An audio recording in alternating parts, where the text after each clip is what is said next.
আসসালামু আলাইকুম, বিসমিল্লাহির রহমানির রাহিম। সবাই কেমন আছেন? আল্লাহর অশেষ রহমতে নিশ্চয়ই সবাই ভালোই আছেন। আলহামদুলিল্লাহ, আমরাও ভালো আছি। আজকে আমি পায়েস রান্না করব।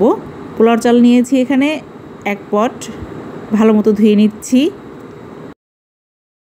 চালটা ভালো মতো ধুয়ে নিচ্ছি। পায়েস রান্না করলে অনেক দুধ লাগে, তাই না? এখানে 5 কেজির মতো দুধ দিয়েছি। বিসমিল্লাহ, চালটা দিয়ে দিলাম দুধের মধ্যে, একটু নেড়ে চেড়ে নিচ্ছি, নিচে যেন না লেগে যায়। পায়েস খেতে অনেক মজা, তাই না? আর পায়েস রান্না করলে অনেক দুধ লাগে, তাই না?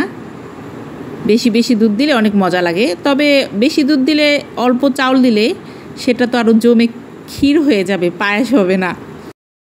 পায়েস আর ক্ষীর আমার কাছে একই লাগে। কেন? দুটোই তো একভাবেই রান্না হয়, এটা কি ব্যতিক্রম কোনোভাবে রান্না করা হয়? কি নটঙ্কি নাম রাখছে কে যে এগুলি বলে, পায়েস আর ক্ষীর।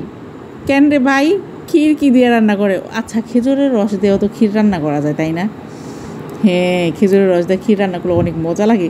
আমি কি আলতু ফালতু পেঁচাল পারতেছি।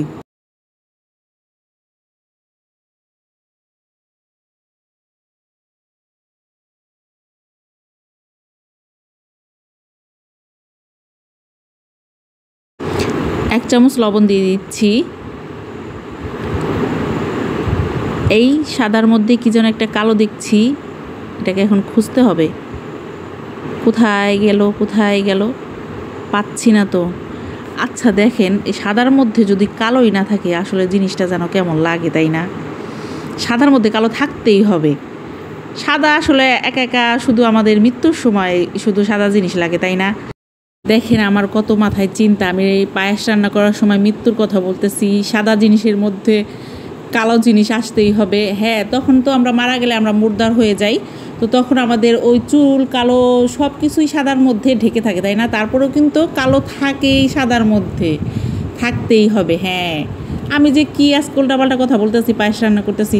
তবে অনেক দীর্ঘ সময় ধরে রান্না করতেছিলাম, তো তার জন্য একটু পেঁচাল পারলাম, কেউ কিছু মনে করবেন না, ভুল হলে ক্ষমা দৃষ্টিতে দেখবেন। আসলে মৃত্যুর কথা স্মরণ করা অনেক ভালো, তাই না? বেশি বেশি মৃত্যুর কথা স্মরণ করবেন সবাই, ইনশাআল্লাহ। আল্লাহ খুশি হয় মৃত্যুর কথা স্মরণ করলে। আল্লাহর কাছে আমরা চলে যাব, তার জন্য আল্লাহ বেশি বেশি খুশি হয়।